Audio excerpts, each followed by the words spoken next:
1946, 50 பாத்தீங்கன்னா டாக்டர் அம்பேத்கர் அவர்களும் பெரியார் அவர்களும் பேசிக்கிட்டாங்க. அப்ப அம்பேத்கர் சொல்றாரு, இப்படியே நம்ம 2 பேரும் பேசிட்டு என்ன செய்யுங்க, பேசாம பௌத்த மதத்தை நம்ம தழுவிடுவோம் அப்படின்னு அம்பேத்கர் சொல்லியிருக்காரு. அவர் தழுவுறதுக்கு முன்னாடி. இப்ப பெரியார் சொல்லியிருக்காரு, கொஞ்சம் இருங்க, நான் இப்பதான் எல்லாத்தையும் எரிச்சுக்கிட்டு உடைச்சுக்கிட்டு மொழி போர் இப்பெல்லாம் பேசிட்டு இருக்கேன். நான் ஒரு புதிய மதத்தை தழுவுனேன்னு வைங்களேன், ராமசாமிக்கு என்னையா அறிகதற்கு உரிமை இருக்கு, எங்க மனு தர்மத்தை பத்தி பேசன்னு சொல்லிடுவான். அதனால நான் கொஞ்சம் லேட்டா தான் வரணும், நான் முடிக்க வேண்டிய நிறைய காரியங்கள் இருக்கு, நீங்க போங்க அனுப்பி வச்சாரு.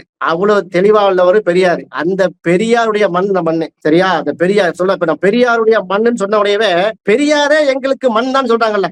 ஆமாப்பா, பெரியார் இங்க அடக்கப்பட்டக்கூடிய மண் இந்த மண்ணு. பெரியாரே தன்னை மண்ணாக இந்த திராவிட நாட்டுல தன்னை மண்ணாக்கி உரமாக்கி வச்சிருக்கிறார், அப்படி சொல்லு. அப்ப அந்த மண்ணுல இருந்தாங்க பிரச்சனை வரும். அந்த திராவிட சிந்தனையும் இந்த ஆரியத்திற்கு எதிரான தாக்குதல் எங்க இருந்து வரும்? தமிழ் மண்ணுல இருந்து வரும். அதான் பெரியார் மண்ணு நம்ம சொல்றோம். அப்ப அதனுடைய வந்த வித்து தானே முத்துவேல் கருணாநிதி, ஸ்டாலின்.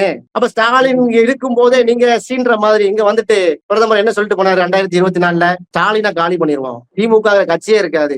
2024 நாடாளுமன்ற தேர்தலுக்கு பிறகு திமுக ஆட்சியும் இருக்காது, திமுக கட்சியும் இருக்காரு. ஒரு பிரதமர் பேசுற பேச்சா?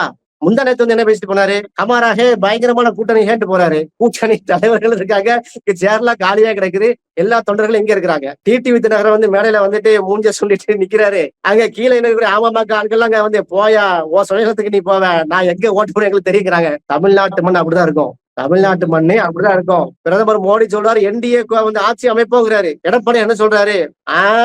அதிமுக ஆட்சி தான் சொல்றாரு. 2 ஆட்சி அமைய போறது இல்ல, அதிமுக ஆட்சி அமைய போறது இல்ல, என்டிஏ கூட்டணி ஆட்சி அமைய போறது இல்ல. ஆனா பிரதமருக்கு பதில் சொல்றாருல, அந்த அவையிலேயே பதில் சொல்றாருல்ல எடப்பாடியாரு. அதான் டிசைன்.